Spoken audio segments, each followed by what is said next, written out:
Ok. Então, Verônica, você se incomoda que a gente grave a sua palestra? Não, não, pode gravar. Tá ótimo, porque fica na nossa página no YouTube, que chama-se Ciência ao Meio-Dia. Tá? E Ah, as que outras legal. palestras são também, aparecem lá ao Uhum. longo desse semestre que nós fizemos. Né? Bom, boa tarde para todos e mais uma vez nós começamos o nosso Ciência ao Meio-Dia e hoje nós temos o prazer de receber uma jovem pesquisadora do Instituto Estadual do Cérebro, que vocês já devem ter ouvido falar, que é o Instituto Estadual do Cérebro Paulo Niemeyer, né, que tem, nos últimos anos, investido bastante, não só na parte clínica, mas também na parte de pesquisa. Né? E a Verônica é uma jovem pesquisadora com um currículo muito interessante, como vocês vão ver, né, que vem trabalhando e foi indicada pelo professor Vivaldo Moura Neto, amigo aqui, que já nos brindou com a sua palestra, né, que é o chefe do Laboratório de Biomedicina do Cérebro nesse instituto. Bom, como vocês devem ter lido já no briefing que eu mandei, né? A Verônica, a doutora Verônica Arana tem graduação em Ciências Biomédicas pela Universidade de Dundee, mas ela acabou de nos falar que ela fez um ano de nutrição no ano 2000 aqui na UERJ e depois migrou para a Europa para fazer outra carreira. Então, ela fez Ciências Biomédicas pela Universidade de Dundee, na Escócia, e obteve seu PhD em Bioquímica e Biologia Molecular pela Universidade de Glasgow, também na Escócia. Fez seu pós-doc na Universidade de Liverpool, na Inglaterra, no departamento e também voltou ao Brasil e trabalhou no departamento de pesquisa do INCA. Né? Teve uma passagem também pela Fundação Procuração, no Instituto Nacional, no INTO, né? O Instituto Nacional de Traumatologia e Ortopedia, né? Onde trabalhou como docente de mestrado, na pós-graduação. Né? A Verônica, ela tem uma carreira interessante porque ela faz o que a gente chama de pesquisa translacional. Né? E ao longo da sua carreira trabalhou com vários modelos, que ela vai nos falar algumas coisas sobre isso. Né? E atualmente ela é pesquisadora, então, do Instituto Estadual do Cérebro. Trabalha na área dessa pesquisa translacional, inovação e avaliação de novas tecnologias. A Verônica vai nos falar um pouco do que ela está fazendo, um pouco do que ela vem na sua carreira, sobre RAIS, Oncogênese e Medicina Personalizada. Verônica, muito obrigada desde já pela sua presença. Né? Quando você quiser, você é convidada e tomara que nós consigamos manter esse contato. Né? Claro. Bom, primeiramente, muito obrigada, doutora Cristina, pelo convite, por poder apresentar um pouquinho da minha história, o que a gente vem fazendo no IEC. E obrigada a todos, né, por tirar um pouquinho do seu tempo para assistir o que eu vou falar hoje. Né? Espero que todos entendam um pouquinho sobre RAIS e sobre a importância desse oncogene. Então, eu vou começar falando, para falar de RAIS, a gente precisa falar de sinalização e transdução de sinais. Por quê? Né? Porque a sinalização celular ela é um processo extremamente importante para a viabilidade celular. Ela envolve tanto a comunicação entre células, como a comunicação entre as células e o meio extracelular. E onde RAIS entra nisso? RAIS ele serve como um transdutor desse sinal. Ele consegue transmitir os sinais extracelulares para o núcleo e, com isso, gerar diferentes sinais que podem levar à proliferação, diferenciação e o crescimento celular. E quando os sinais celulares têm algum problema, quando existe algum bloqueio, algum excesso de sinais, isso pode levar a diferentes doenças, como, por exemplo, o câncer. E RAIS vem sendo estudado há muitos anos, há mais de 50 anos, eu não sei se é algo, mas eu diria assim, que o mais importante são, né, um período mais importante para a RAIS foi simplesmente os primeiros de 20 anos, onde se descobriu o que era a RAIS e a sua função. Então, eu não vou entrar em detalhes de cada data apresentada aqui, né? Mas como eu falei, esse período entre 64 e 86 é o mais importante, O nome oncogene RAS, ele tem a sua origem em estudos de vírus da leucemia murina, realizados tanto por Jenny Harvey, que daí vem H-RAS, como por Werner Kirsten, daí vem o K-RAS. Esses vírus, eles produziam sarcomas em ratos. Então, depois, esses retrovírus foram isolados, né? E o seu oncogene foi denominado RAS, referente a rato-sarcoma. E o fato da versão mutada desse gene estar associado com câncer só foi descoberto em 1983, que aí puderam isolar e ver que isso produzia câncer em animais. E o pesquisador até espanhol, Mariano Barbacid, ele foi um dos responsáveis por essa descoberta. E ao longo dos anos, outras descobertas relacionadas a RAS foram sendo realizadas aos poucos, como, por exemplo, a estrutura de RAS, que foi resolvida em 1988, a descoberta de N-RAS, que foi descoberta em neuroblastoma também em 83, e a interação de RAS com efetores, por exemplo, em 1993. E mais à frente, como vocês podem ver, em 97, se descobriu que a RAS era essencial ao desenvolvimento e para a manutenção de tumores em 99. Em 2001, também descobriram que, enquanto o K-RAS era essencial, o H-RAS e o N-RAS não eram essenciais para o desenvolvimento tumoral. E aí vocês veem que dessa importante descoberta até 2001, só em 2021 foi desenvolvido, né, e provado um fármaco para RAS mutado, que eu vou falar um pouquinho mais à frente para vocês sobre isso, porque é uma descoberta recente muito importante. Então, agora entrando, né, no que é RAS. A RAS são membros da família de protoncogenes, RAS, são pequenas moléculas de GTPases, transdutores de sinal extracelular para o núcleo. Elas funcionam em forma, como um switch, né, entre um estado inativo ligado a GTP e um estado ativo ligado a GTP. E a catalisação entre GDP e GDP é realizada pelas GAFs, né, os GAFs, que são fatores de troca de nucleotídeos guanina, e a hidrólise de GTP é realizada pelas GAPs, que são proteínas ativadoras de GTPase. E o interessante é que a região onde as GAPs se ligam é justamente a região onde existem as mutações oncogênicas de RAS. E o que isso significa?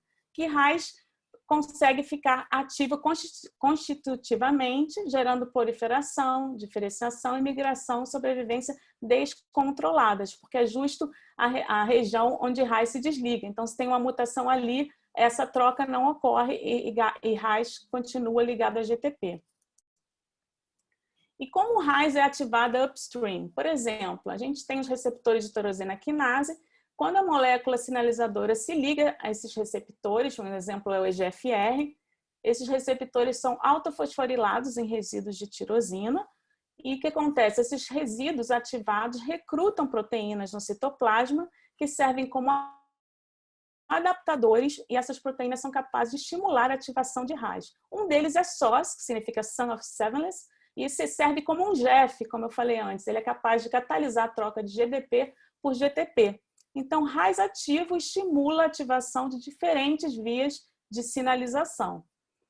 E foram estudadas, eu diria que mais de 20 vias assim, foram relacionadas com o RAS, sendo que as principais, as que vêm sendo mais estudadas, tanto para fins farmacológicos, como fins de pesquisa básica, são as vias de P3 quinase, que ela é responsável, né, pelo crescimento celular, e a via de RAF, que é responsável pela proliferação celular. Então, quando a gente pensa em RAS, vocês vão ver que a maioria dos artigos vão discutir muito essas duas vias aqui. E o interessante de RAS é que existem duas importantes características dessa proteína que são relacionadas intimamente à sua função. Uma é onde RAS se localiza e a outra são as isoformas dessa proteína. Então, primeiro vamos à localização, né? Então, a localização de RAS, ela está intimamente ligada à sua estrutura. Então, RAS possui uma região chamada D-domain, que corresponde ao aminoácido 1 ao 165, que é justa a região onde os efetores se ligam, e também aos GAPs e aos GEFs. Então, essa região entre o aminoácido 1 e 85, ela é 100% similar entre as isoformas. Já a região 85 a 165 é somente 85% similar. E aqui é o segredo, né, de RAS, porque essa justa região variável entre as proteínas e é ela que confere todos os sinais para diferentes localizações de RAS. Então, essa região C-terminal, ela tem uma região KX, onde a gente tem a cisteína dos aminoácidos alifáticos e também uma metionina ou uma serina, como vocês podem ver aqui. E essa região, ela sofre diferentes modificações pós-translacionais que são responsáveis, né, para deixar a RAS um pouco mais hidrofóbica para poder ligar a RAS à membrana, porque RAS é sintetizada, na verdade, no citosol. Então, para se associar às membranas, ela precisa sofrer, né, essas modificações pós-translacionais. E uma das mais importantes é a farnesilação nesse resíduo aqui de cisteína. Então, ela é muito importante, todas as proteínas sofrem isso, né? E depois existem outras modificações, como a palmitoilação nesses resíduos aqui de cisteína para H-RAS. N-RAS só possui um resíduo. A K-RAS-A, a gente tem também um resíduo que sofre palmitoilação. Já a K-RAS-B é a mais diferente de todas, porque ela não sofre palmitoilação, ela simplesmente tem 6 resíduos de lisina, né, que são responsáveis pela ligação de RAS às membranas. Então, vocês têm que lembrar, para a RAS ficar ativa, ele se associa a membranas. Então, essa região de RAS é essencial. E como vocês podem ver, elas são levemente diferentes entre as 4 isoformas, H-RAS, N-RAS, K-RAS-A e K-RAS-B. E aqui na localização, a gente vê que RAS pode estar tanto na membrana plasmática, diferentes isoformas, como também no Golgi, no retículo endoplasmático, na mitocôndria, nos endossomos. Então, além de ela poder se localizar, ela também cicla entre diferentes lugares, ela se move, ela não fica estática. E isso é devido a essas modificações, tanto de, por exemplo, de palmitoilação como de palmitoilação. E no meu primeiro pós-doc, o meu trabalho foi justamente isso, entender a importância, né, da localização de RAS para a sua função. E aqui, né, esse artigo foi o resultado desse trabalho, foi um resultado de trabalho de 3 anos, onde eu simplesmente consegui, né, direcionar RAS a diferentes localizações na célula. O que a gente fez? A gente pegou aquela região de RAS que era comum a todas as RAS, né? Aquela que é entre 100% e 85% similar. A gente adicionou um GFP na região N-terminal e a gente substituiu, né, a região C-terminal por sequências que direcionavam RAS a diferentes organelas, ou seja, sequências que a gente sabia que eram residentes tanto do Golgi, como da mitocôndria, como do endossoma, e AR-Golgi, porque a gente não conseguiu colocar no retículo endoplasmático sozinho. Então, a gente chamou de AR-Golgi. Depois a gente viu por microscopia confocal, né? A gente observou essa localização e a gente confirmou tanto na mitocôndria como nos endossomos, no Golgi e AR-Golgi e N-RAS, que seria mais ou menos o controle que se localiza em todas as organelas.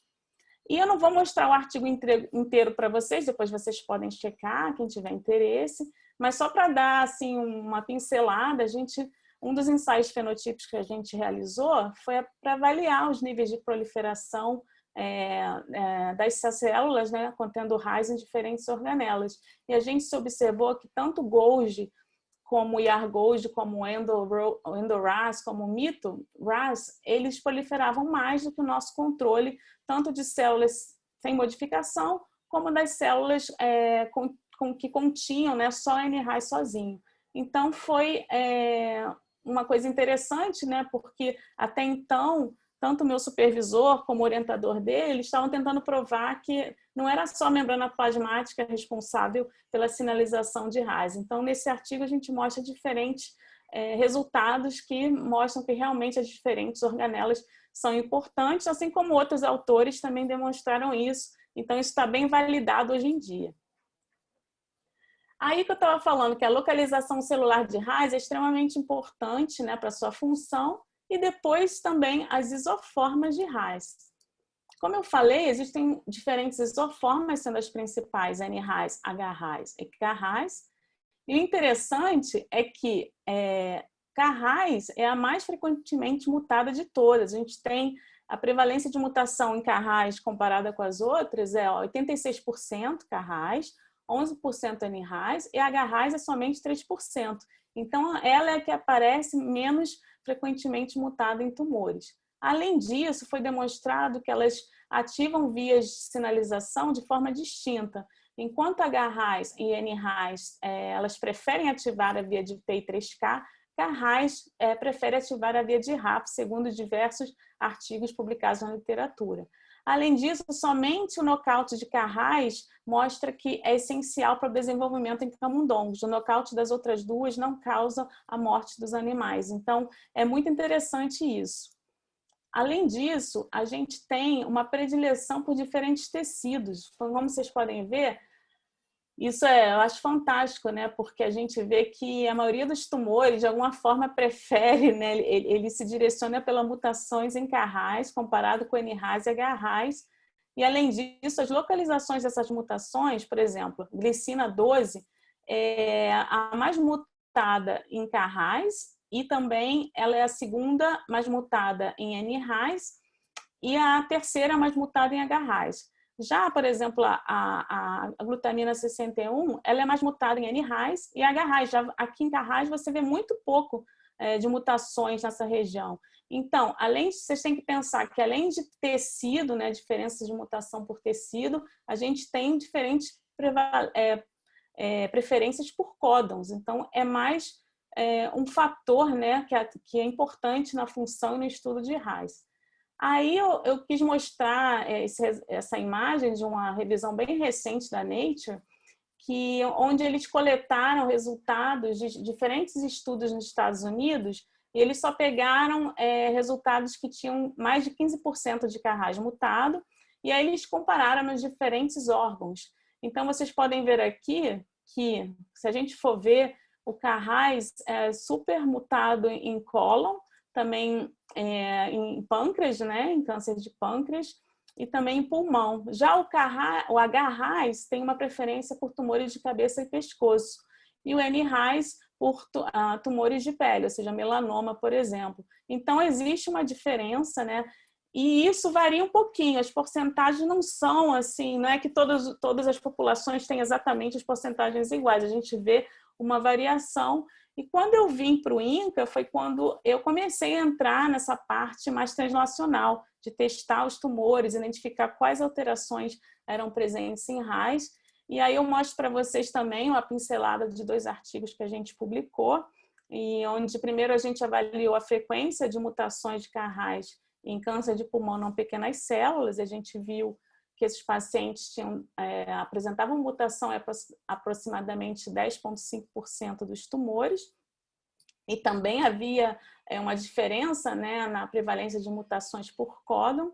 E depois a gente realizou também uma análise super completa, assim, com mais de 8.234 casos do Brasil inteiro, onde a gente avaliou, né, a prevalência de mutação por códon, a prevalência de mutação em K-RAS e também relacionou com os dados clínicos desses pacientes e a gente encontrou 31,9%, o que condiz com a literatura que realmente RAS é bastante mutado em tumores coloretais.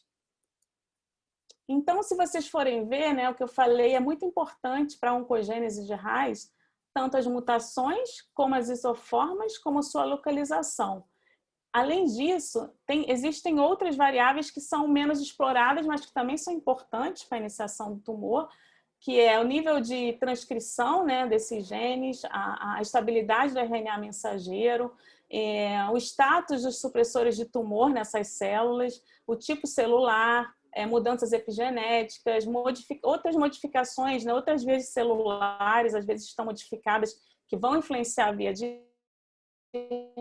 RAS, e também a quantidade de RAS selvagem. Então, existem diferentes aspectos da oncogênese, cada um daria uma aula diferente, é um tema bastante complexo, né? Como eu falei, há mais de 50 anos, e ainda, né, não se sabe, né, muito a respeito, é intrigante, né, porque algumas isoformas têm essa predileção por tumores e outras não. Então, realmente é uma pesquisa que está em constante desenvolvimento e mais perguntas vão surgindo a cada dia.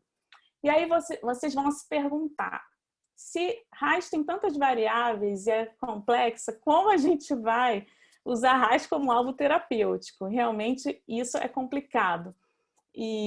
Mas existem duas maneiras que vêm sendo estudadas há vários anos, que é a inibição direta, ou seja, uma forma de inativar a proteína diretamente, ou as vias que ela ativa. Então, tanto essa inibição direta como a indireta vem sendo utilizadas há 30 anos. Nem sempre com sucesso, eu vou mostrar para vocês. No início dos anos 90, eles tentaram inibir a farnesilação de RAS. Então, eles desenvolveram, né, os FTIs, né, que eram inibidores de farnesilação. Aí vocês vão me perguntar por quê? Porque, como eu falei, a RAS é sintetizada no citosol, mas para ficar ativa, ela se associa às membranas, né, para gerar toda aquela reação que eu falei de um estado inativo para ativo. Mas se você inibe a farnesilação, que auxilia na hidrofobicidade de RAS, você impede que ela se ative. Então, eles pensaram nessa maneira. Então, realmente, eles observaram que houveram resultados promissores, né? Então, os fogos de artifício, né, foram liberados, finalmente encontraram inibidores de RAS no início dos anos 90, só que essa alegria durou pouco. E no final dos anos 90, eles identificaram que RAS ela usava de uma segunda via. Quando a farnesilação era inibida, ela podia utilizar a geranilgenalilação para também ficar hidrofóbica e se associar às membranas. Então, aquilo foi uma grande decepção, eu diria que foi uma das maiores decepções na pesquisa de RAS, porque eles estavam convencidos, você vê pela qualidade da revista, tinham publicações na Science, na Nature, eles estavam convencidos que inibir a farnelização ia realmente acabar, né, com o RAS mutado. Mas, enfim, RAS como alvo terapêutico, ela ainda continuou como uma luz no fim do túnel. Os pesquisadores continuaram a estudar formas, eles não perderam a esperança, né? E quais são as estratégias, né, que vêm sendo utilizadas? Então, uma delas é a prevenção da formação do complexo RAS-GTP, porque quando o RAS está ligado à GTP, que ela estimula as vias downstream. Também impedir a correta localização celular, como eu disse, a localização é importante para a sua função. Estimular a atividade GTPase de RAS. Inibir a interação de RAS com efetores, ou seja, inibir a interação entre RAS e PI3K, ou RAS e RAF, por exemplo. E, esta última, a inibição de alterações gênicas específicas, que é justamente a que tem dado mais resultado e é o que está na crista na onda ultimamente. Por quê, né? Porque é importante inibir alterações gênicas específicas. Porque isso vai justo de encontro com a medicina personalizada. Ou seja, você identifica uma alteração e desenvolve um fármaco para essa alteração.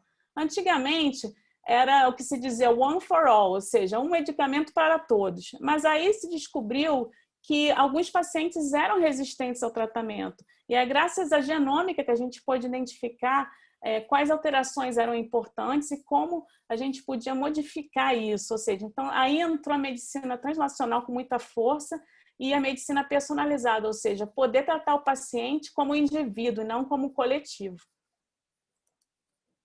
E por que, dentre as isoformas, o Carras tem interesse maior? Como eu falei, porque é a mais mutada, né? Ou seja, isso aqui é um dado de todos os tumores já registrados na database COSMIC. Ele está mutado, no geral, em 19% dos tumores, mas em alguns chega até 90%, dependendo do tumor, como, por exemplo, o tumor de pâncreas.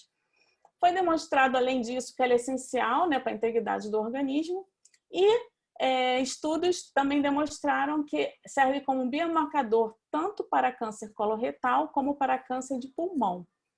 Então, vocês acham, depois do que eu falei, que analisar o estado mutacional de Carras é importante? Então, para quem acha que não, eu vou tentar mostrar o contrário e explicar por que é. Então, há um tempo foi desenvolvido os inibidores de EGFR. Não sei se alguém aqui tem experiência, né, na pesquisa clínica, mas esses inibidores existem dois tipos. Um são os anticorpos monoclonais e outros que são pequenas moléculas inibidores da atividade de tirosina quinase.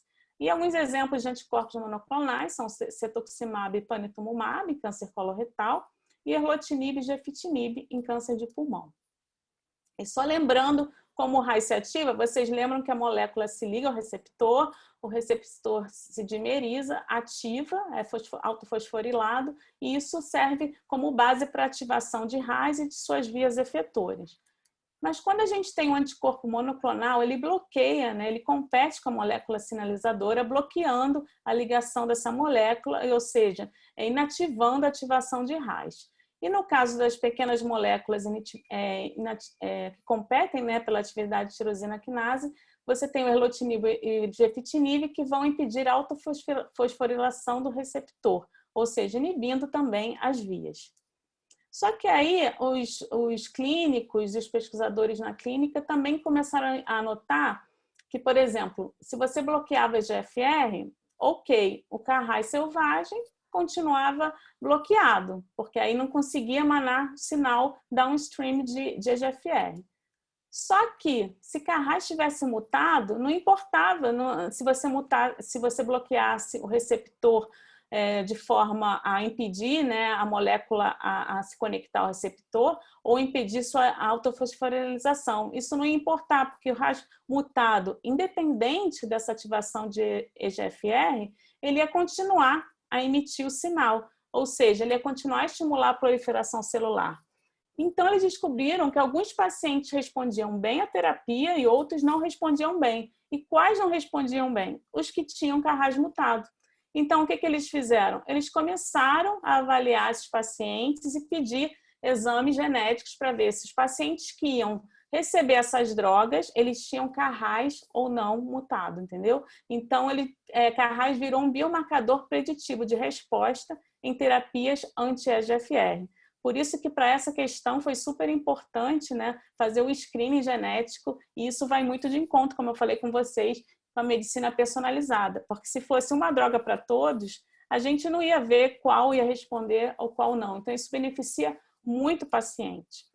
Isso representa também uma luz, né, no fim do túnel, que foi aumentando muito mais esse ano. Finalmente, a gente chegou mais perto e eu diria que chega a ser uma emoção para todo mundo que trabalha com RAS há anos, porque finalmente, como vocês veem o título aqui do Nature Reviews, finalmente essa empresa que é americana, Amgen, ela conseguiu inibir RAS, né? E aqui eles até mencionam RAS como undruggable targets, ou seja, uma proteína que era impossível de inibir. Vocês veem que realmente foi um achado, uma descoberta muito importante, que o FDA aprovou esse ano, né? Que o nome da droga é sotorasib, e ela é utilizada em pacientes com adenocarcinoma de pulmão avançado. Eles possuem essa mutação KRAS G12C em 13% desses pacientes. E o que essa droga faz? Ela forma ligações covalentes com a cisteína mutante, e isso é formado de forma específica, ou seja, ela vai se ligar na região dessa mutação, mas não vai se ligar à versão selvagem, ao Carras selvagem.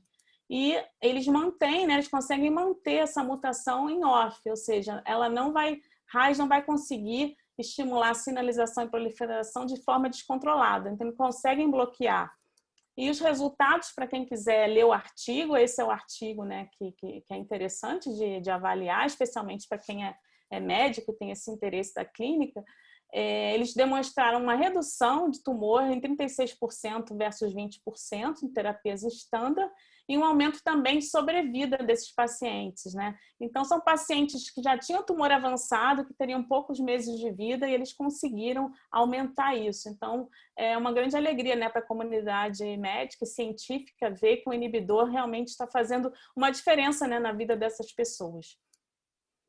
Então, esse slide resume um pouco, né, o que é RAS. Então, RAS é um importante transdutor de sinal. Existem diferentes isoformas e distribuição celular.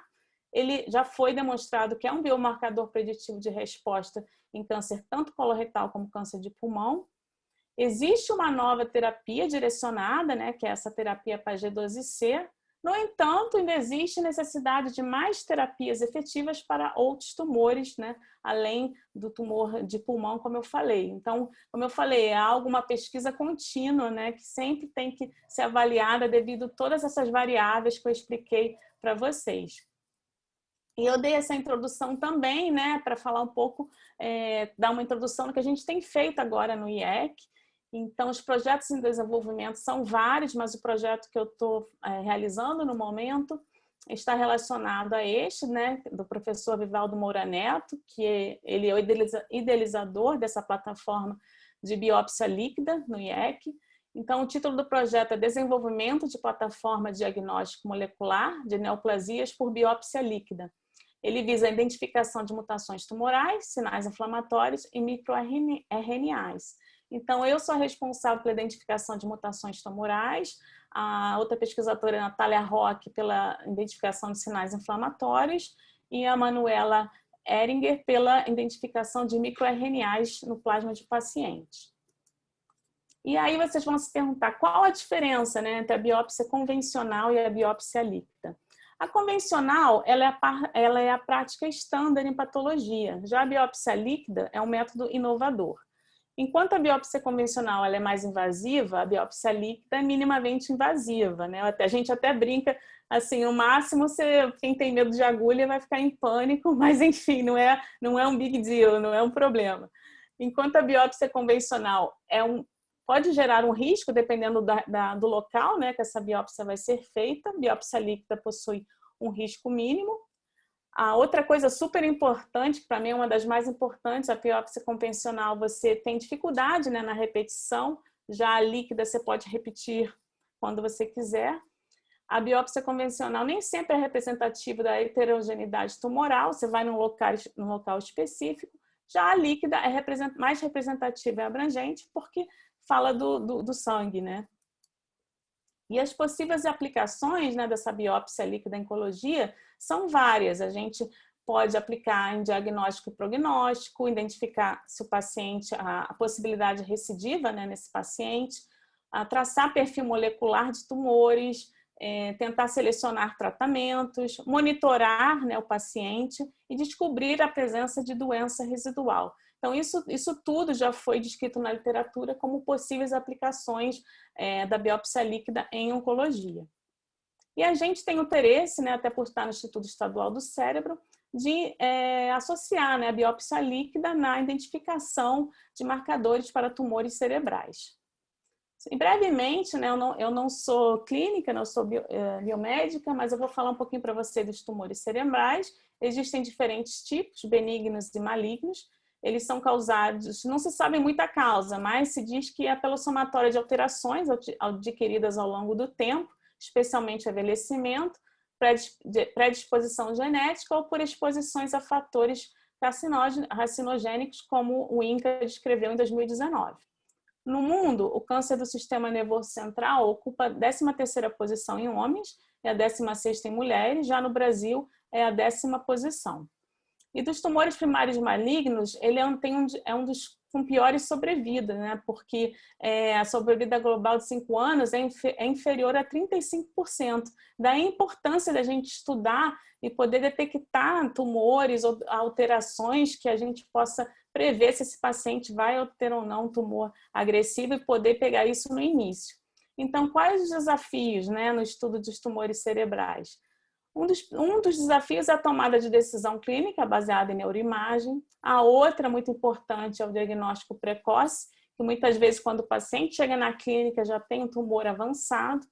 E a repetição da biópsia do tumor, né? Porque é mais difícil, né? Um local que você não vai ficar repetindo sempre.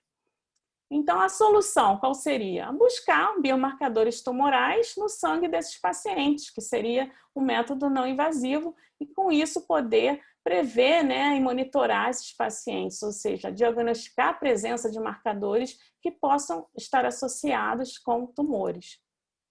E como a gente faz isso? Como a gente encontra? O que tem nesse sangue, né, que vai dar uma direção para a gente?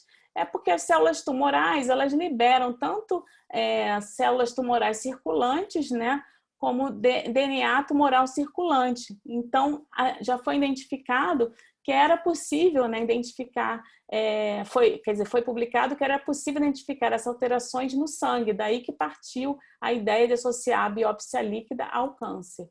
E o meu interesse é estudar justamente os DNAs tumorais circulantes desses tumores. E isso foi descrito no início dos anos 2000, né? Porque o ctDNA até então ele não era muito falado, né? Então, aqui Strong descreveu que ele era liberado para circulação via apoptose, necrose, lise de células tumorais circulantes, além disso de secreção ativa do tumor. E o interessante é que a primeira alteração genética identificada nesses ctDNAs foi justamente em Carrais, em sangue de pacientes com pâncreas. Como eu descrevi anteriormente, você pode ter até 90% de mutação em Carrais em pacientes com câncer de pâncreas. Então, a primeira identificação de ctDNA circulante foi justamente uma alteração em Carrais. Além disso, a gente pode identificar, né, tanto mutações como deleções, translocações, metilação e amplificação nesses ctDNAs. E a metodologia aqui é bem resumida, né? Vou mostrar para vocês assim, o nosso dia a dia no IEC, que o paciente vai para a cirurgia, aí antes, né, da cirurgia o sangue é coletado, né, para a gente poder centrifugar, então a gente separa o plasma do soro, e aí a gente extrai, né, o DNA circulante desse plasma. A gente usa aqui um robô chamado Maxwell, não sei se alguém já teve experiência aqui, que é super prático. E depois a gente busca por essas alterações, e nessas alterações a gente usa um outro sistema, que é o sistema Droplet Digital PCR System, que é o PCR digital em gotas, da Biohard. Eu não sei se alguém também já teve contato, né, com essa máquina, mas ela é super robusta, porque ela permite a quantificação absoluta, sensível e precisa de ácidos nucleicos. E ela segue 3 etapas importantes. A primeira é a geração de gotículas. Então, a gente extraiu, pensem assim, a gente extraiu o DNA desse plasma, e aí depois a gente faz uma reação contendo as sondas que vão ter uma sequência, ou seja, essa sequência vai ser direcionado ao alvo que eu quero, ela vai estar conectada a um fluoróforo que vai emitir uma fluorescência. Então, essa máquina vai pegar essa mistura, né, que eu tenho do DNA com as sondas e com o mix, e aí a gente vai poder gerar gotículas, e essas gotículas depois vão para o termociclador, onde a gente vai poder amplificar o DNA contido nessas gotículas, e depois a gente vai ler o resultado disso. E eu vou mostrar para vocês, né, um exemplo, né, depois do que a gente tem feito, né, de análise usando esse sistema. E através dessa máquina a gente consegue avaliar tanto variações no número de cópias gênicas, como de mutações, como também avaliar a expressão gênica. E o que eu tenho feito é desenvolver um painel de genes alvos para distintos tumores. Por quê? Porque eu tenho que escolher quais genes eu vou querer investigar, porque eu tenho que direcionar essas sondas para esses genes. Então, eu avalio genes em gliomas, meningiomas, schwannomas, adenomas hipofisários, além de outros tumores que chegam no IEC. E vocês lembram dessa figura que eu mostrei para vocês? Realmente, se vocês forem pegar, né, tudo bem que eles só pegaram dados onde haviam mais de 15% de mutações em RAS, e eles não mencionam aqui atrás o cérebro, né, nem mutações cerebrais. Só que como o RAS é tão frequentemente mutado em tumores, a gente incluiu o CARRAS na nossa avaliação, além de outras isoformas de RAS. Eu vou mostrar para vocês um adenoma, na verdade um macroadenoma de hipófise, né, que a gente teve um resultado. Então, esse aqui é um gráfico 2D da fluorescência emitida por cada gota, né, gerada na reação de PCR. E você pode ver aqui plasma, ou seja, esse eu extraí o DNA do plasma, e aqui do tumor, do mesmo paciente. Então, em preto, a gente tem gotículas que não tem nem selvagem nem mutado, ou seja, essas gotículas não amplificaram. Em verde, nós temos as selvagens, a gente tem o CARRAS selvagem sem mutação. Em laranja, nós temos uma mistura, a gente tem gotículas que contêm os 2 alvos, por isso que a gente tem laranja aqui. Em azul, é só mutação, ou seja, as gotículas que amplificaram só o gene mutado. Então, esse plasma realmente continha o CARRAS mutado. Já no tumor do mesmo paciente, a gente foi fazer a leitura e a gente viu a mesma coisa. Então, a gente viu que o plasma continha esse DNA mutado que também tinha no tumor. Depois a gente foi avaliar na literatura quantos artigos haviam sido feitos que demonstraram, né, Carrais mutado em tumores de hipófise. E o interessante é que a gente não achou nenhum. A gente buscou e só tinha H-RAS, né, nesses tumores. Então, foi a primeira vez que foi identificada uma mutação em Carrais em hipófise, em tumores de hipófise.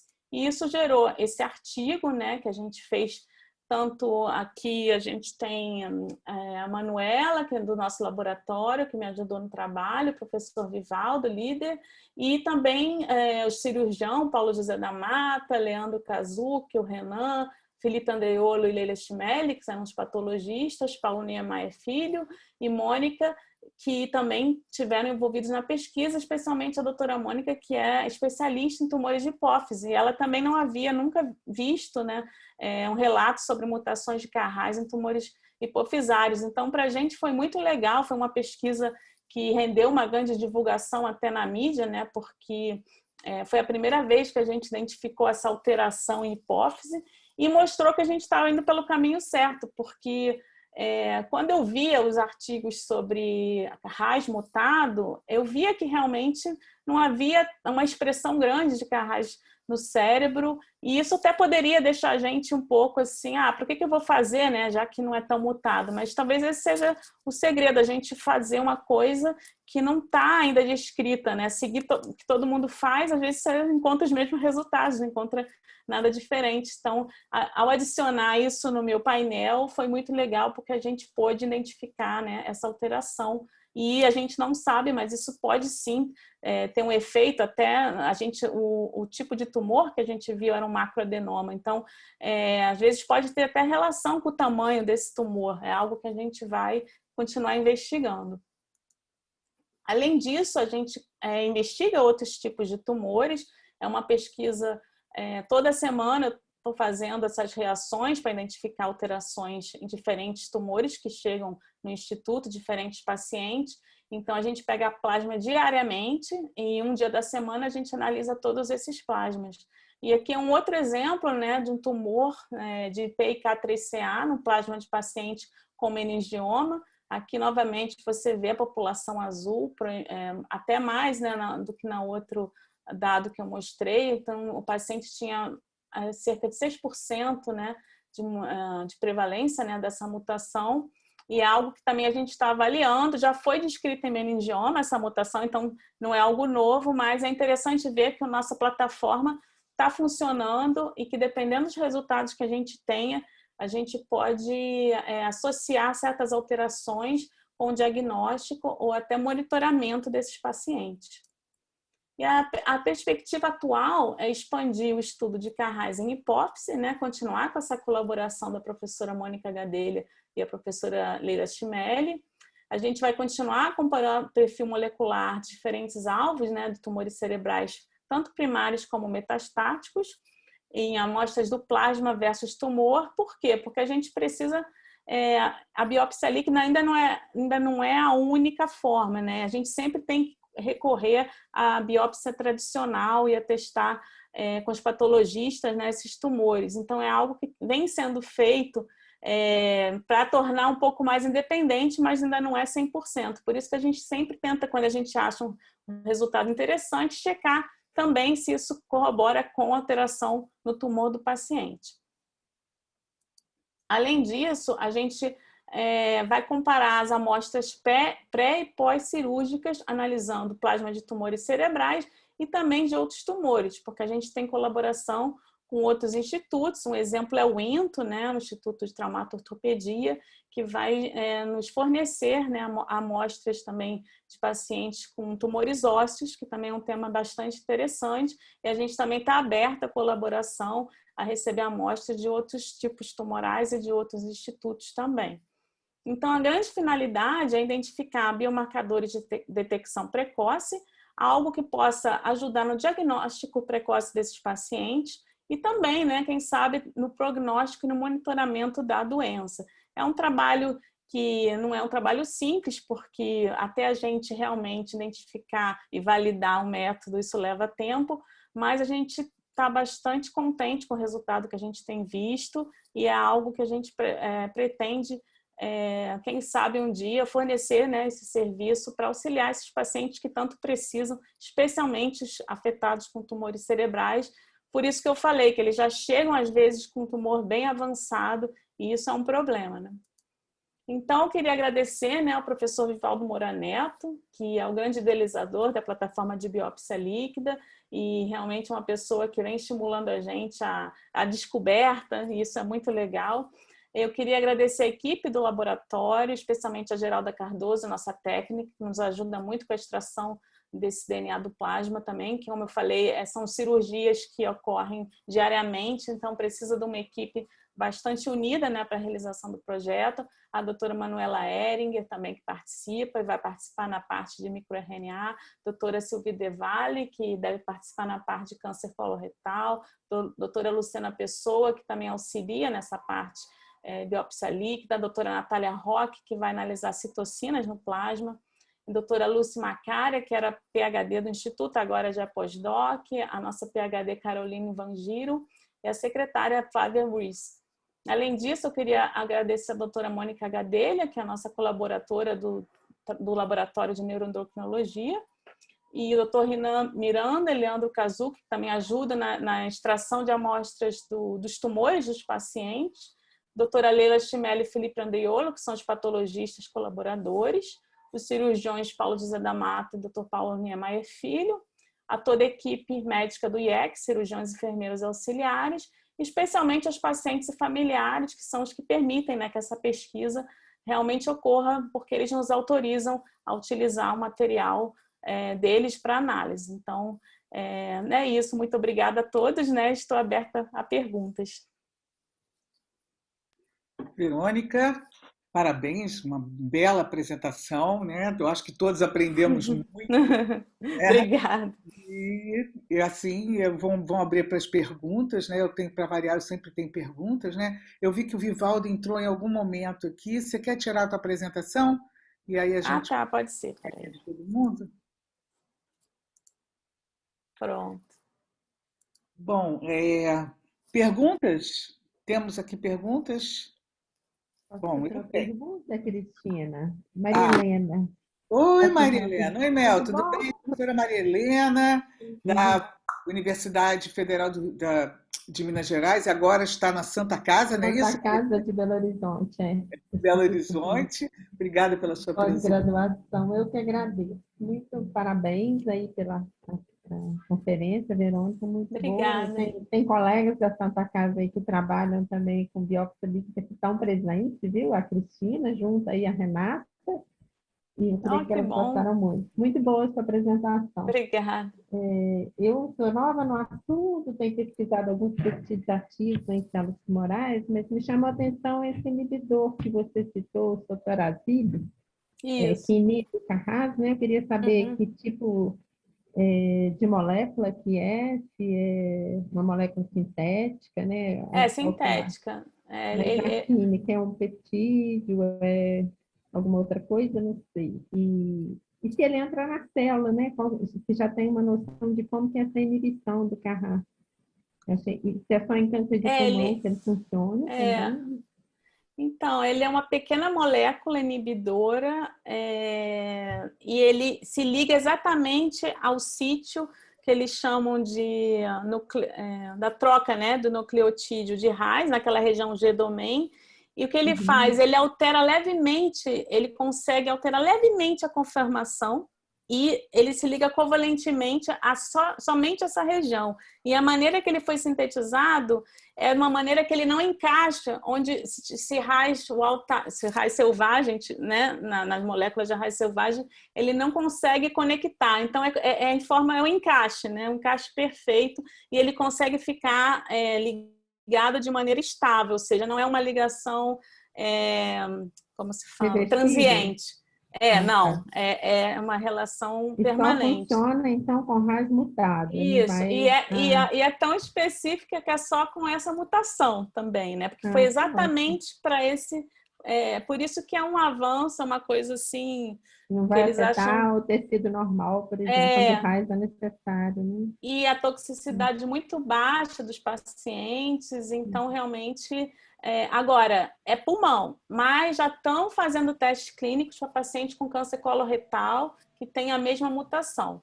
Como é uma mutação que também é vista em câncer coloretal, e como eu falei, é mais de 30% de mutações em Carras, nesse tipo de câncer, então já tem estudo clínico avaliando tornar desse inibidor não somente para câncer de pulmão, mas também por outros tumores também. Mas isso vai gerar, assim, eles vão começar a desenvolver mutações específicas, né? Ele deve atravessar a célula, né? Atravessar a membrana, deve ser alguma coisa hidrofóbica, né? Eu não estudei a fundo a química dele, mas eu posso mandar para a senhora se quiser. Mas eu posso pegar a referência lá que você Muito bom. Obrigada. Parabéns. Nada. Perguntas? Cristina? Oi, Cristina, pode falar. Tem alguém na minha frente? Pode falar. Cristina é nossa colega pesquisadora lá da Santa Casa. Vai trabalhar com isso aí, né, Cristina? A gente ganhou um projeto agora, né, recente. A gente está comprando ainda os equipamentos, né? Mas a nossa intenção também é estudar em gliomas, né? GBM, né? E aí tem essa dificuldade toda que eu vejo, né, no tumor cerebral, né, de ter essas infiltrações, né, tem outras mutações também, né, porque você tem astocitomas, gliomas de alto e baixo grau também. Então, as mutações nem sempre a gente tem, que você falou, a gente tem que ter identificado a mutação para aquele tipo celular, para aquele tumor, né. Eu acho isso muito, assim, complexo, né, tem algumas sondas no mercado que a gente já sabe, né, e que nem você falou, o ideal seria a gente explorar mais sondas, né, para a gente poder, né, linkar, né, o tumor com com aquela mutação ou mutações, né, para a gente poder fazer o diagnóstico precoce ou então entrar já no prognóstico mesmo, né. Isso. Assim, a nossa intenção aqui talvez seja mais com o prognóstico, né, tem algumas sondas que a gente já pegou de literatura também, mas eu queria saber de você, assim, dentro dos tumores gliais, né, dos gliomas, você tem lido alguma coisa já mais específica em termos de sonda ou não? A gente faz uma lista, né, que eu vou atualizando conforme eu vou pegando os artigos. E a dificuldade nos tumores cerebrais é que até se for comparar com os estudos e com a avaliação de alterações gênicas, é muito menor, né, os resultados em relação... Às vezes eu acho um gene que é só 5% de frequência de mutação. Então, isso me diz que deve ter vários outros genes que a gente não sabe ainda, que nem foram descritos e são alterações importantes. Então, a única maneira que a gente está vendo agora é nos basear na literatura. Então, realmente, a gente tem um painel que a gente está desenvolvendo. Existem outros genes também relacionados a gliomas de baixo grau, alto grau. Isso tudo a gente está fazendo, mas é uma pesquisa complicada, porque as sondas que a gente usa nesse sistema da Biorad, elas pegam, às vezes, uma mutação só. Tem que pensar que, às vezes, como eu falei, às vezes uma região tem várias mutações, como o Carras, por exemplo, tem G12C, tem G12A, então seria... a gente tem uma lista assim que não está publicada, que é meio parte do nosso segredo de pesquisa, mas eu diria que seria mais fácil por NGS, né, a gente poder descobrir mais, só que infelizmente a gente não tem essa tecnologia no laboratório agora, mas quando puder a gente também pensa em analisar por esse método. E você faz direto do plasma ou do líquor? Então, a gente faz direto do plasma, a gente gostaria também de utilizar acessar o líquor, né? Que é um dos planos futuros também da gente. A gente também, mas nem todo paciente às vezes pode estar, complicado. A gente aí barra no limite do paciente, né? Até porque pode ou não. Se a gente quer um método não invasível de fácil acesso, seria o sangue, né? E às vezes nem sempre está disponível, né? O líquor por causa da pressão intracraniana, tem vários contextos aí também, né? Realmente, com relação ao NGS, a gente também não tem ainda, né? e a gente pensa que talvez seja uma ótima linha, né, seguir pelo NGS, né? Agora, dentro das sondas de biópsia líquida, alguma relacionada à metilação, você já viu em literatura ou não? Eu vi que saiu um artigo recente até que eles acharam uma variação na metilação paciente, só que a gente ainda não iniciou Não testou. Não testou. Mas é algo que também a gente discutiu. Porque eu acho que dentro de gliomas mesmo, eu acho que a metilação é um processo que está muito envolvido, né? Sim. Então, eu acho que são bons alvos para a gente estar direcionando, né? E essas questões só que eu queria comentar, né? O que a gente vai estar começando a fazer agora, né? A gente vai começar segundo semestre, provavelmente já com as coletas. A gente vai testar o líquor também, tentar, né? E a gente também, né, tá aberto a colaborações, pode trocar figurinhas aí. Com certeza, eu nem sabia, né? Eu pelo menos não sabia que o grupo de vocês. A gente ganhou um Pronon, né, que é um programa do Ministério da Saúde, né, e a gente pôde comprar, né, equipamento, comprar microscópio cirúrgico para neurologia, a gente comprou também toda essa parte de citocinas, a gente vai analisar a parte de microambiente tumoral. É um projeto bem grande, são 3 anos, já se passaram um semestre, a gente está descabelado aqui, porque com esse negócio da pandemia está difícil colocar os alunos no laboratório, né? Claro. Mas a gente, assim, também está muito otimista, né, com relação a esses estudos e, assim, parabéns pelo seu trabalho, né, pela sua pesquisa. Obrigada. E pelos resultados que você apresentou aqui, tá? Muito obrigada. Obrigada.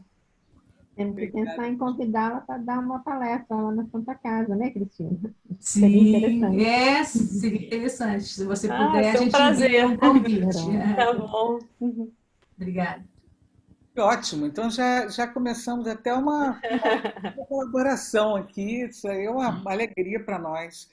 E, bom, te parabenizando, tem mais alguém está fazendo? Deixa eu ver aqui se alguém tem pergunta. Eu gostaria. Então, com certeza, professor, como não? Eu não consigo fazer o vídeo aqui porque há uma pequena atividade de informática na qual eu me perco. Mas vocês veem o vídeo, Vivaldo Verde, e ouvem a minha voz, tá certo? Eu queria dizer primeiro para a Verônica que está muito bom, a apresentação foi realmente, eu diria, espetacular. Eu gostei demais. Obrigada, professor. Não, gostei mesmo. E para a professora Cristina, para a doutora Cristina Junta, eu queria 2 comentários a fazer. O primeiro é de que, para gliomas, o alvo hoje da maior parte dos patologistas, e mesmo daqueles que fazem um pouco de biópsia, é o IDH, a isocitrato desidrogenase, que é o grande alvo, para o qual, inclusive, já existe anticorpo até. Isso, o IDH1, né? Isso, e é uma coisa importante porque é o primeiro diferenciador que a gente tem para gliomas. Não é? É o primeiro entre as cascatas, né, todas que tem para a classificação dos gliomas, né? Eu tenho meu aluno de mestrado, ele fez um mestrado com gliomas, né? Ele desenhou primers específicos para identificar, conseguiu montar um conjunto de primers, né? Sem que a gente precisasse passar, né, pelo sequenciamento, né, para fazer o diagnóstico, também o prognóstico, né? Ele é um hipermetilador, inclusive, né? E ele hipermetila a região promotora. E ele dá uma sobrevida maior para os pacientes, inclusive, né? Ele confere essa sobrevida maior. Então, a gente está agora testando, indo por essa linha também, né? Para ver se confirma, né? Qual a sobrevida global do paciente, né? De quem é IDH1 mutante comparando com o selvagem, né? Mas a gente tem também o MGTM, né, que é um gene de metilação muito bom para se analisar também para quem responde ou não a drogas. Então, nessa área de glioblastoma, a gente tem pelo menos assim, coisas um pouco mais que são, como o senhor falou, né, mais consistentes, né, para se avaliar também como sombras, né. Então, a gente também se baseia na literatura, né, mas a gente está procurando fazer uma busca mais em banco de dados, ou usando bioinformática também, né, e até que a gente consiga, né, fazer o sequenciamento, porque é uma intenção nossa também estar fazendo o sequenciamento do DNA, né, tanto o metilado quanto o não metilado no cérebro. A metilação, nós fizemos aqui o ano passado, retrasado, a Verônica não tinha chegado, com uma colega que veio do Paraná, Valéria Ferrer, que parou de fazer isso porque, infelizmente, infelizmente para nós, fez concurso para a Federal Fluminense e foi embora para a Federal Fluminense.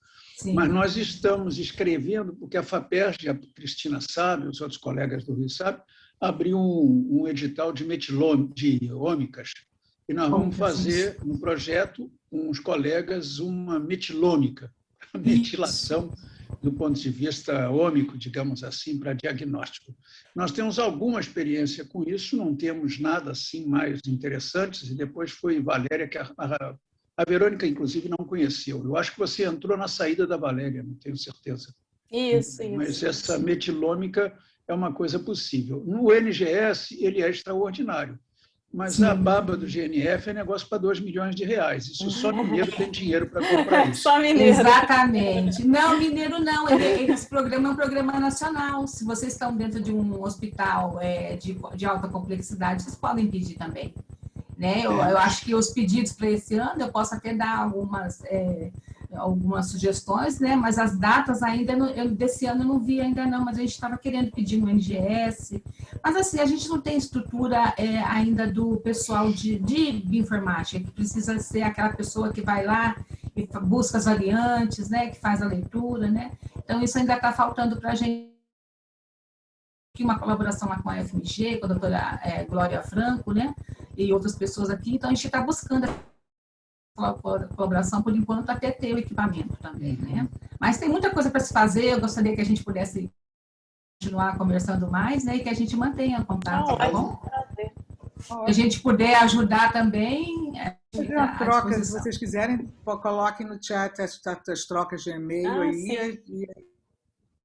Eu tenho contato com a Maria Helena e com a Verônica, eu posso fazer, e Vivaldo. Isso, que ótimo, Cristina, minha xará. Obrigada. Cristina, eu te agradeço o e-mail da Cristina para poder saber essa história do Programa Nacional. Quem sabe fazer alguma coisa. Sim, eu acho. Dois times. Cristina, coloque seu e-mail no chat. Coloque, aí, sim. por favor. Tá? Bom, eu tenho aqui, a gente tem mais uns tempinhos aqui. Não sei se tem mais perguntas. Simone, tem alguém perguntando aí, por favor? Não? Bom, eu achei assim, vou contar aqui a sua palestra aqui. Primeiro que eu recordei muita coisa que eu tinha parado de ler sobre Reis, já há uns anos atrás, né? Que a gente ficava só daquele negócio Reis, raça, mapa, ginásio, e ficava ali. Então, foi uma aula e uma recordação excelente. Eu acho que os alunos vão aproveitar bastante, né? Porque sempre ficam essas pequenas GTPAs, ficavam meio perdidas. Né? É muito engraçado, porque como eu dou essa aula na biologia celular, eu sempre pulo as pequenas GTPases, né? Para pegar as GTPases para pegar os receptores de proteína G, as proteínas G dos receptores para o básico, né? Então, eu achei sensacional. E outra coisa que eu queria saber um pouquinho com você, já que algumas perguntas aqui, elas foram feitas, como é que está essa parte? Eu sei que não é a tua parte, mas como é que está essa parte das citocinas? Vocês estão acompanhando isso? Você está vendo uma correlação dessas mutações que você está vendo com o perfil de citocinas, entendeu? As citocinas, na verdade, a outra pesquisadora, né, que ela tem ela é mais especializada nessa área de imunologia, ela está fazendo esses testes, ela até viu uma relação de algumas citocinas com a Carras mutante, o professor pode até comentar, se quiser, mas é a parte que a Natália Roque, né, a professora Natália Roque está desenvolvendo. Não sei se ela está online, não sei se ela está aqui. Eu não via tanta gente que eu não sei se ela está conectada. Eu analiso realmente as alterações gênicas, né, no plasma dos pacientes, e a Natália vai analisar as citocinas. Então, a gente dividiu, né, para ficar... Porque já é tanto trabalho para cada uma realizar, mas ela teve sim, ela teve algum resultado interessante em um paciente que tinha Carras mutado, parece que ela viu uma variação aí nas citocinas. Talvez o professor queira comentar. A Natália, o temos é do mesmo sangue que vem do paciente, isso é uma disputa mais ou menos aí entre todos, porque o sangue não é tanta coisa assim, não é um volume tão grande assim. Ele chega, o plasma é obtido e a Verônica pega uma parte dele para o que ela faz, a Natália Roque pega a outra parte para a citocina, a Manuela pega um pouco, um volume também para fazer microRNA. De citocina, eu sei que ela comparou, posso lhe dizer comparou, é que não sei botar o negócio aqui no ar. Ela comparou para gliomas, um grupo de gliomas de baixo grau, vamos lá, comparou com... Deixa eu te colocar como co-host, se você quiser. Pois é, mas eu não vou achar, eu tenho que catar isso. Ela encontrou, comparando pelo menos 4 tipos de tumores intracranianos, e ela conseguiu comparar e mostrou que no meningioma havia uma expressão muito alta, muito elevada de N22, dessa citocina. Isso é um dado interessante que agora está explorando, no sentido de ver, porque o fato é o seguinte, a gente toma essa citocina, é o momento, que é elevada, nós vamos voltar agora para a célula para ver o que ela faz na célula, no fim das contas, se ela está ruindo ou não. E é uma citocina importante, porque ela é uma citocina Treg, né? De certa forma, CL22. Então, esse é o dado dela. O outro dado que ela tem, aí eu não vou conseguir melhor, eu posso depois pedir para ela te contar isso, que eu sei que você é alguém que gosta de citocinas. É uma outro inflamação. dado foi o paciente que tinha Carras mutado, ela também viu uma alteração, eu acho que era no paciente metastático, que era um câncer cerebral proveniente do pulmão. Eu só não lembro qual citocina foi, mas ela... não lembro bem. Mas está ainda inicial, né? Está um pouco verde ainda como resultado. Mas a ideia é essa, de poder. E a outra coisa, para os microRNAs também você encontra. MicroRNA é uma família de 200, 300 microRNAs. Né? E você encontra ali alguns que são preferenciais para determinado tumor comparativamente a outros. Nós temos ainda fazendo agora pós-doc, uma menina Lúcima, que é uma menina que veio do Quênia para fazer o doutorado aqui no laboratório, e trabalhou exatamente em microRNA, e agora ela está trabalhando no pós-doc dela com microRNA em condições de ser mantido tumoral, mantido de hipóxia e normóxia, e ver se isso tem alguma interferência na habilidade de microRNA para o sistema. É o Caluce. A outra coisa que eu acho que é interessante, mas aí é fora do sangue, eu vou me adiantar, é também com uma outra menina do laboratório, uma outra queniana, que veio para cá, que é a Caroline, que na verdade se chama Vanjiro, que é o nome dela de lá, do Quênia. A Vanjiro está fazendo um trabalho super bonito do ponto de vista de fazer edição de gene, conseguindo controlar por CRISPR-Cas9, que legal. Algumas proteínas da família gênica de MDR. Então, é interessante que o doutor e a doutora Cristina deve saber melhor do que todo mundo, do que eu, a Cristina junta, melhor que as células em geral, todas as células, tem todas, normais, elas possuem as suas famílias de drogas resistentes a drogas, certo? Todos nós temos nas coisas normais. E nos tumores, por exemplo, isso é uma coisa complicada, porque eu preciso oferecer uma droga contra o tumor, mas se o tumor for capaz de pegar essa droga e explodir, jogar fora, o tumor vai ter uma baixa eficiência de tratamento.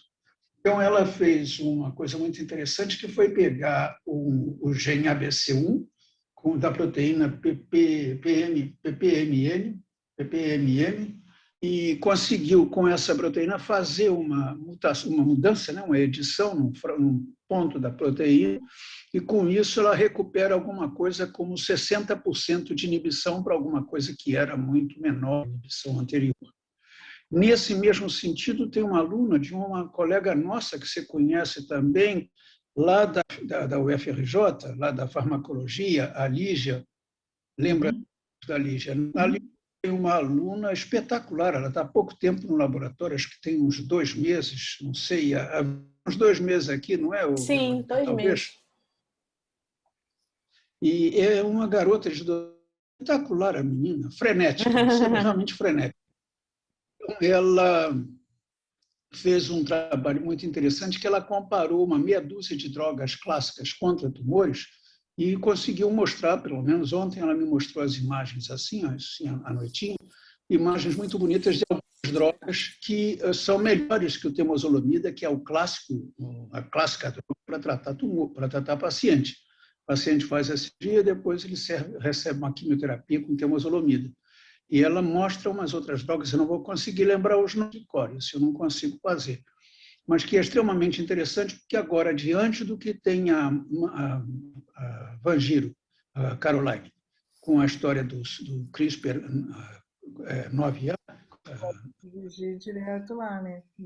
poder fazer essa comparação, se essa efetividade é para a mesma proteína que ela conseguiu mudar o gene, mexer no gene, ou é um fenômeno específico, quer dizer, só para temozolomida, ou ele é um pouco genérico, quer dizer, se essas proteínas, se essas drogas têm alvos semelhantes, né? Isso aqui é uma coisa assim interessante. Ô, Vivaldo, você podia fazer um mini simpósio aí com o teu grupo, que tem tantos dados interessantes, e botar esses dados aí para a gente ver o que vocês estão fazendo lá, né? Eu vou dizer o que todos vocês diriam. Tá, eu vou tentar preparar isso depois das 10 da noite, que é quando eu termino de ver todas as coisas que mas faz entre meia-noite e 5 da manhã. O meu de manhã. Mas é isso.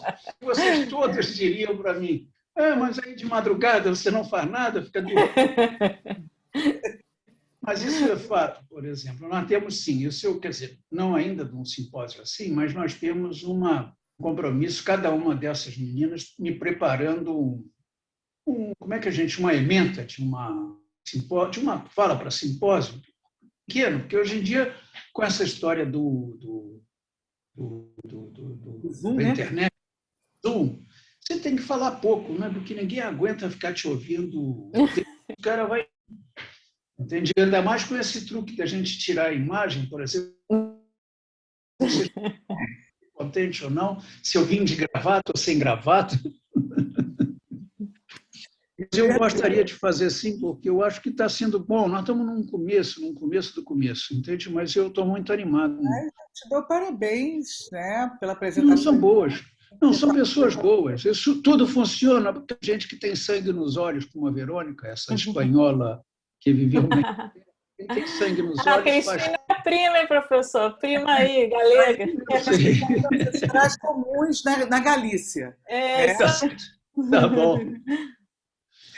Desculpa ter falado demais, hein? O que é isso? Estou vendo tua simpática como sempre, Graça Henriques. Bom, olha só, Graça. Olha lá. Vivaldo falou com você aqui. Você está muda, querida. Cara de volta para poder dar um oi especial para o meu professor querido. O Vivaldo era o querido das meninas mais antigas lá da UERJ, lá. Era o professor que deixava todo mundo fascinado pela facilidade que ele tinha de chamar pessoas para trabalhar. Isso se mostrou, vem até hoje, já no lugar, né? É um professor que me marcou na UERJ, né? Devo dizer que... Vocês não podem, bom disso é que vocês não podem ver que eu estou sorrindo e emocionado. Tá bom. Bom, muito obrigada. Eu vou chamar uma outra, pode me indicar outra das suas meninas aqui para as palestras, que a gente vai complementando tudo que a Verônica falou, né? Verônica, a gente continua em contato. Eu vou ver aqui, eu acho que a Cristina deve ter me mandado aqui. Mandou e-mail. Mandou o e-mail? E eu vou te mandar, tá, Vivaldo? Você pode acessar. Faculdade de Santa Casa, BH, EduBR. Muito legal nessa novas colaborações, né? Podendo surgir. E você, Cristina, eu vou te recomendar essa Vangiro, essa moça que está fazendo edição de GEM. Vou te recomendar. Ela deve defender a tese agora eu não sei se eu digo julho ou agosto, mas por aí. Ela pode fazer antes. Ela só tem uma coisa, ela só fala em inglês, entende? Porque nossos alunos vão... fala inglês o tempo todo Ele só fez um susto, o laboratório, né? Foi muito bom. Isso, foi muito bom. E ela é muito boa apresentadora, porque ela já fez uma apresentação disso para os médicos aqui, eles ficaram muito contentes, muito surpresos. E é uma coisa interessante que ela está fazendo em cima disso daí. Eu acho que vale a pena te passar depois o nome dela e os dados dela. E deixar ela tremer um pouco, sempre dá uma tremedeira, né? De ter que falar e acelerar o fim da tese. Verdade, só pode atender agora em julho, agosto. Isso. Né? Todo dia que eu faço, quando aqui é bater nela, lá no corredor, dou uma meia dúzia de quero essa tese. É muito competente essa garota. A gente está começando, né, lá ainda, agora a gente está selecionando os pós-docs, né, apoio técnico. Nesse programa a gente teve, levou ou não, né, faz uns 2 anos, a Renan pode complementar aí, mas depois a gente conseguiu a verba né, toda, né, então a gente conseguiu um microscópio cirúrgico lá para Santa Casa, que é assistencial, né, que mais faz parte do projeto também da biópsia líquida, né. Mas a gente também vai avaliar perfil de expressão gênica, vai avaliar também perfis de citocina, anticorpos monoclonais com FACS, né? Então, a gente vai fazer essa parte de fenotipagem do microambiente tumoral, né? Que é uma área que me interessa muito também, né? E saber quem que são os players que estão ali, né? Em volta do tumor, né? E que pode também estar, né? Surgindo novos alvos terapêuticos, né? Por meio da imunoterapia também, né? Então, eu sempre pensando no SUS, né, que a gente, apesar de ser um hospital que atende 100% SUS, a Santa Casa, né, então a minha ideia sempre foi querer passar essa tecnologia toda, como a Verônica mesmo falou, né, uma pesquisa translacional que chegue aos pacientes, né, que também necessitam dessa tecnologia, né, e que pode dar algum benefício, né, porque é complicado mesmo, né, o nosso sistema de saúde, nossa atenção primária também. Então, a gente precisa investir, né, e a minha visão é essa, né, da importância do SUS e estar colaborando, né, com a pesquisa tanto básica, translacional e pensando mais nos pacientes menos favorecidos também, né? O SUS. Viva o SUS! Então, Viva o SUS. E a universidade, né? Queria falar... As universidades todas aí. Que daquela vez que eu apresentei o peptídeo, Cristina, você ficou muito interessada em citocinas. Um resultado em vivo agora, antitumoral, do mesmo peptídeo contra câncer de mama, que alterou todo o perfil. Depois eu te mando o trabalho, você vai gostar. Assim, e aí, se você quiser fazer alguma coisa, de repente, a gente colaborar. Eu estou escrevendo agora. Manda para nós também, Maria Lino. Mando, sim. Manda para a gente também, não é só para a Cristina. Mando. É porque eu trabalho com os peptídeos derivados de veneno, são aqueles antimicrobianos, que agora está tendo um efeito antitumoral muito bom em câncer de mama triplo negativo. Nós fizemos in vitro e agora em vivo. Em vivo alterou o perfil de citocina, está bem interessante. E também publicamos um trabalho aí com glioma. Então, seria novos candidatos a drogas, né? Mas são esses peptídeos antimicrobianos. É sintético, a gente alterou a estrutura também, então é uma coisa mais básica, claro. Até chegar ao medicamento é um longo caminho, né? Mas é interessante. Muito legal, pode mandar, Maria Helena e Vivaldo, a gente já vou retornando, nós estamos fazendo aquela história da lipoxina com os gliomas, com macrófago associado ao tumor, né, aqueles in vitro, mas com glioma, e parece que no macrófago associado ao glioma, né, que a gente chama, né, que a gente faz in vitro, a lipoxina está tendo também, mas precisa de mais estudos ainda. Bom, gente, nós temos que terminar aqui. Verônica, muito obrigada mais uma vez. Vivaldo, Maria Helena. Obrigada, Verônica. Obrigada, professora Cristina, e a todos aí pela presença, que foi... Parabéns, hein? Vocês reúnem muita gente. Eu vi que chegou a 60 e tantas pessoas. Nós temos... E os professores são geralmente os mais resistentes a vir para as palestras, né? Do nosso programa. Mas os alunos, eles estão aqui o tempo todo, desde a época da pandemia, que segurou bem, quer dizer, da época da pandemia, parece que acabou, né? A gente está querendo, né? A gente quer esquecer. A frase. Desde o início da pandemia, nós conseguimos que os alunos ficassem juntos aqui, e a gente tem a agradecer a aos nossos colegas e o incentivo que os alunos têm dado. É isso que dá para a gente ir para frente. E para vocês, muito obrigada.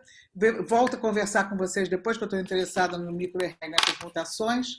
Tá? Um abraço para todos e um bom dia. Bom dia. Tá? Obrigada. Obrigada, bom dia. Obrigada.